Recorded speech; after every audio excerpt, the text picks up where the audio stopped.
அஸ்ஸலாமு அலைக்கும் ஃப்ரெண்ட்ஸ். இன்றைக்கி மினி விலாகில் காடை கிரேவி எப்படி செய்யலான்னு பார்க்கலாமா. அதுக்கு ஸ்டவ்வில் குக்கர் வச்சு 100 கிராம் கடலை எண்ணெய் போட்டுருக்கேங்க. போட்டுட்டு ஸ்பைசஸ் எல்லாம் போட்டுட்டு நல்லா பொரிஞ்சது ஒரு 2 கைப்பிடி அளவுக்கு வெங்காயம், ஒரு பச்சை மிளகாய், ஒரு 2 தக்காளி நறுக்கி போட்டு நல்லா வெங்காயம் தக்காளி வதக்கிடலாம். அது நல்லா வதங்கினதும் ஒரு 2.5 ஸ்பூன் நான் இஞ்சி பூண்டு பேஸ்ட் போட்டு அதோட பச்சை வாசனை போகிற வரைக்கும் நல்லா வதக்கிட்டேன்.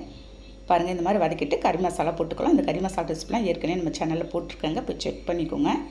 நெக்ஸ்ட் ஒரு 3/4 கிலோ காடை நான் ரெடி பண்ணி வச்சுருக்கேங்க, க்ளீன் பண்ணிட்டு அதோடு சேர்த்துட்டு 1 ஸ்பூன் தனி மிளகாத்தூள், 1.5 ஸ்பூன் மல்லி மிளகாலாம் சேர்த்து அரைச்ச தூள் போட்டிருக்கேன்.